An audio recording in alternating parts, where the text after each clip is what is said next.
I'm really sorry for your wife, Jack. She didn't deserve it.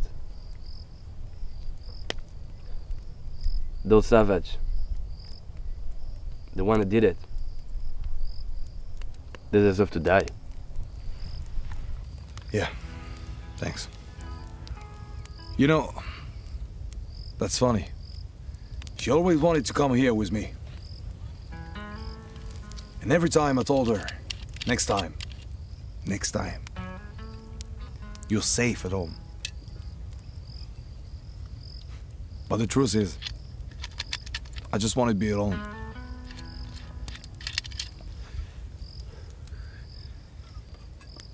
Now I guess I really am. No, you're not. Still got me, Jack. And I always gonna be here for you. You know that. That's the funniest part. I only bring 3 people here. And that's the same people who knew when my wife was hiding. John, who died before the attack. Poor John. You. And the dog. And I'm pretty sure the dog didn't see shit.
On aime tous des belles images et une grosse partie de notre travail pour avoir des belles images, c'est de bien exposer et bien balancer notre image. Bien sûr, tu as tout ce qui est le cadrage, les accessoires, les comédiens, la décoration, le sound design, mais une grosse partie de notre travail, c'est de bien balancer et exposer notre image. Et bien sûr, vous pouvez aussi tout faire en post-production, bien étalonner l'image, mais croyez-moi, une image bien balancée peut vous donner un parfait début pour la post-production. Aujourd'hui, on va parler de la balance de blanc et comment l'obtenir correctement à chaque fois. C'est tout de suite.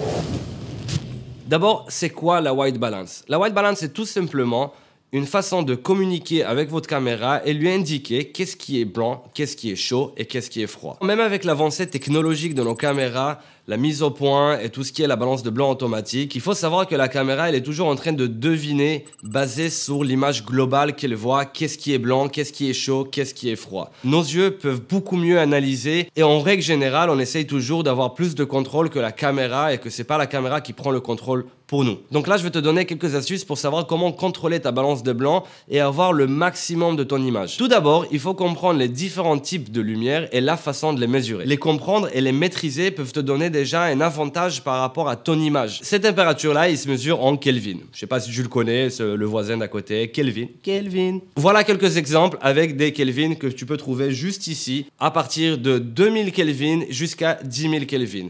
On a des bases de données à peu près dans chaque température. Donc, on peut savoir que le jour absolu, c'est du 5000 à 5006 degrés de Kelvin. Après, on peut savoir que tout ce qui est un peu plus chaud, donc les lumières jaunes, on est à 2300 jusqu'à 3000 Kelvin. Ça, c'est les lumières chaudes qu'on connaît. Et tout ce qui est un peu plus froid, donc la lune, la nuit, ou des choses un peu plus bleues, on est plus sur du 5000 et plus haut jusqu'à 10 000 Kelvin. Ça, c'est à peu près la tranche de Kelvin qu'on peut avoir dans des différents environnements et des différentes sources de lumière aussi. Je parle pas trop avec les mains? Non, c'est pas grave. Prenons l'exemple qu'on a maintenant une lumière ici qui est réglée à 5006 comme ma Keylight ici. Ma caméra aussi elle est réglée à 5006, donc on est en train de dire à notre caméra attention, tout ce qui est dans les 5006 degrés doit apparaître comme un pur blanc. Jusqu'ici, tout va bien. Mais qu'est-ce qui se passe si maintenant je garde la même température de couleur et je vais régler ma caméra par exemple à 3004? J'apparais très froid. Pourquoi? Parce qu'on lui a dit à la caméra que maintenant tout ce qui est 3004 Kelvin doit apparaître comme du pur blanc. Tout ce qui est au-dessus va apparaître beaucoup plus froid. Et comme que notre lumière, ils sont à 5006, donc automatiquement, ça apparaît beaucoup plus froid. Et maintenant, si je fais à l'envers, on va garder les 5006 et maintenant, je vais régler ma caméra, par exemple, à 6500 de Kelvin. On apparaît très chaud. Pourquoi? La même chose, on a programmé la caméra en lui disant que tout ce qui est à 7000... Combien? 6500. Tout ce qui est à 6500 doit apparaître comme du pur blanc, mais comme qu'on a des lumières qui sont à 5006, automatiquement ils sont dans la tranche au-dessous, ça veut dire qu'ils vont apparaître beaucoup plus chauds. On va le prendre ces exemples-là, on va la mettre plus à la pratique en extérieur. Donc si on prend par exemple ce plan large qu'on vient de faire, à la base on a un coucher de soleil, et le coucher de soleil on doit être à peu près dans les alentours de 3300 Kelvin. Maintenant je peux avoir une caméra qui shoot en RAW et je peux filmer à 3300 et après j'ai la flexibilité d'aller en post-prod et la rechanger. Mais vu on va partir du concept que j'en ai pas une et que je dois gérer quand même ma balance de blanc. Donc en gros là maintenant c'est ou que je me mets à 3003 et qu'on a à peu près une image naturelle, ou que je peux aller être un peu plus créatif et me mettre à une genre de balance de blanc vers les 5000 et on a un beau coucher de soleil, une belle chaleur dans l'image comme j'ai choisi de faire pour ce montage là. Et si je veux aller un peu plus froid, comme on expliquait tout à l'heure au studio, je peux aller sur 2000 Kelvin et dire que l'image elle va être très froid. Le but encore une fois, la balance de blanc, il faut être créatif. Elle est là pour vous indiquer quelque chose et c'est la façon de communiquer avec la caméra.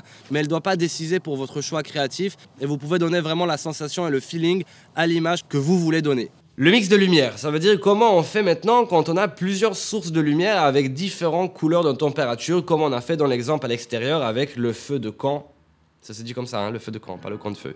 Avec le feu de camp et avec une lumière bleue de la lune à l'extérieur. Donc comme tu peux voir pour cet exemple-là, on a moi et Mathieu qui sont assis autour d'un feu de camp. Comment on contrôle toute cette histoire-là? En gros, on a la lumière d'extérieur de la lune qui est un peu bleue, c'est-à-dire la nuit, on avait bien dit qu'elle est froide, donc on doit être à peu près dans les 6000, 6500 K. Et on a le feu que lui, il est très chaud dans les 2300, 2800 K. J'ai rajouté en plus de la lumière artificielle, je l'ai mis à 6000 K pour éclairer un peu. J'ai craché, ça, c'est vu là le petit star comme ça qui est sorti? Non, il est pas rentré là. L'attaque de l'étoile noire. Ouais, non, il n'y a pas. Non, d'accord. J'ai rajouté en plus une lumière de l'extérieur pour déboucher un peu, pour éclairer un peu les arbres. Celle-là, je l'ai contrôlée dans les 6300. Et en plus, qui light sur nous, qui simule le feu, elle doit être aussi dans les alentours de 2800, 2600 Kelvin. Avec un petit effet de wouh, comme ça, de la flamme. Ça s'appelle effet fire, voilà. C'est sur le 600C. Et qu'on a fait déjà un review là-dessus. Si tu l'as pas vu, je t'invite à voir le review sur cette lumière, elle est vachement exceptionnelle. Donc, en gros, comment on attaque ce sujet? I was alone in the river, naked like a... Bonjour, nous souhaitions remercier OneWay, agence de location et de service à Cannes, pour tout ce qui est matériel de vidéoproduction. Lumière, caméra, objectif, son, il a tout. C'est encore mieux qu'un ranch avec plein de belles gonzesses. Naked in the river. Ma solution, peut-être elle peut t'aider, mais c'est ma façon de voir les choses. J'aime bien partir par l'élimination. Ça veut dire, je me dis dans quel degré je vais pas mettre ma caméra. Et avec ça, je trouve la bonne tranche d'endroit. Donc je sais que je vais pas mettre ma caméra dans les alentours de 2800, de 3000 Kelvin. Pourquoi? Parce que maintenant, je suis en train de dire à ma caméra, tout ce qui est en 3000 Kelvin doit apparaître comme blanc. Ça veut dire que le feu va être blanc. Et j'ai pas envie que le feu va être blanc parce que le feu doit être chaud. Et si je dis à ma caméra qu'elle doit être dans les 6500, je suis en train de lui dire que tout ce qui est bleu, en règle générale de la lumière de l'extérieur, doit devenir maintenant blanc. Donc mon feu est très chaud. Donc je sais aussi que c'est pas ma tranche d'endroit où je veux être. Ça veut dire qu'il me reste à peu près au milieu. Et c'est exactement ce que je vais faire. Donc j'ai mis ma caméra dans les alentours de 4000 pour donner ce color contraste et en plus de ça pour donner la chaleur du feu et en même temps le bleu de la lune. Et je pense dans cette façon-là, si tu arrives à chaque fois à analyser chaque endroit et te dire ok, il y a ça et ça, maintenant j'ai pas envie d'être dans ça et j'ai pas envie d'être dans ça, donc automatiquement tu vas tomber à peu près au milieu. Ça c'est vraiment mon conseil. Partez de la négativité, de ce que vous éliminez et après vous avez en fait où est-ce que vous voulez bien vous asseoir. On se dit à très vite sur Anes TV. Ciao.